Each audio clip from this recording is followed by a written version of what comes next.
السلام عليكم ورحمة الله وبركاته. ليونيل ميسي يفوز بجائزة ذا بيست المقدمة من الفيفا لعام 2022 بعد تحقيقه لكأس العالم بقطر.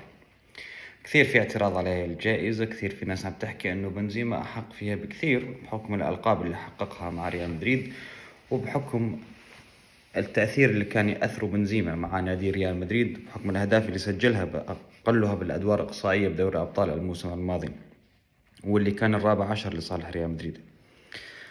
لكن في المقابل في ناس تقول لك لا يا أخي، كأس العالم هو اللي يحدد مين هو أفضل لاعب بالعالم أو مين اللي راح يحصل على جائزة ذا بيست.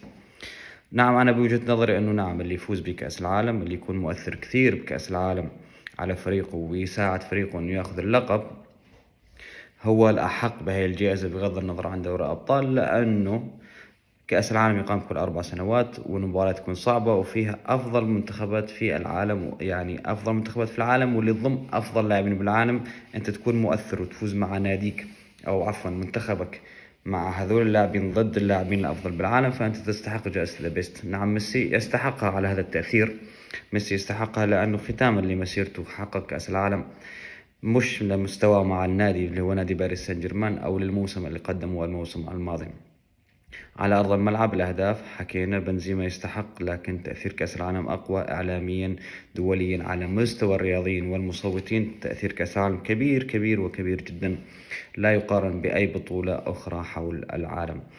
في نقطة أخرى اللي هي كورتوا ما حصل على جائزة أفضل حارس في العالم، حصلها أيضا حارس منتخب الأرجنتين مارتينيز، لكن هذه أعتقد بنظري ظالمة شوي لكورتوا بحكم التصديات اللي تصداها الموسم الماضي، وبحكم المستوى الصراحة العادي اللي قدمه مارتينيز بكأس العالم. فريقه استقبل كثير أهداف وما كان حاسم، ما تصدق كثير كرات كانت حاسمة إلا هي لآخر لحظة بآخر دقيقة بالمباراة النهائية، واللي تصدى لكرة الهدف الرابع لصالح فرنسا.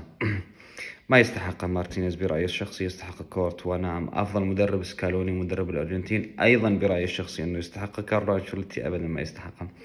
كارلو أنشيلوتي نعم حصل ألقاب مع ريال مدريد، لكنه ما كان مؤثر كبير، ما كان له الدور الأبرز بتحقيق دوري الأبطال، كان دور الأبرز لبنزيما.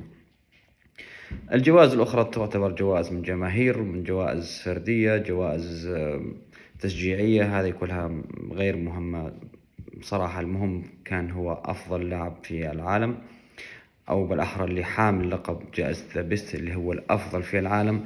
وبالمناسبة مودريتش ب 2018 حصل على جائزة ذا بيست، ومع انه ما حقق كأس العالم مع منتخب كرواتيا انذاك. ومبابي ما اخذها 2018 مع انه كان مؤثر، لكن مش بالشكل اللي كان مؤثر فيه ميسي بهذا الموسم، وكانت لازم يستحقها احد لاعبي فرنسا، لكن للاسف مبابي ما كان واحد من هذول الثلاثه المرشحين، وبالتالي ما حققها. اللي حققها لوكا مودريتش لانه كان كثير مؤثر على منتخب كرواتيا، ومنتخب كرواتيا يعتبر من المنتخبات الضعيفة مقارنة مع المنتخبات الأخرى أقلها بأوروبا، لكن أنك تكون مؤثر فيه بهذا الدرجة وتكون أنت توصل للمباراة النهائية فأنت كنت تستحقها.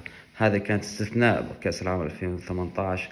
2022 عادت كأس العالم بطبيعتها، عادت جائزة ذا بيست كما هو المعتاد أنه يفوز فيها أحد لاعبين المنتخب الفائز بكأس العالم.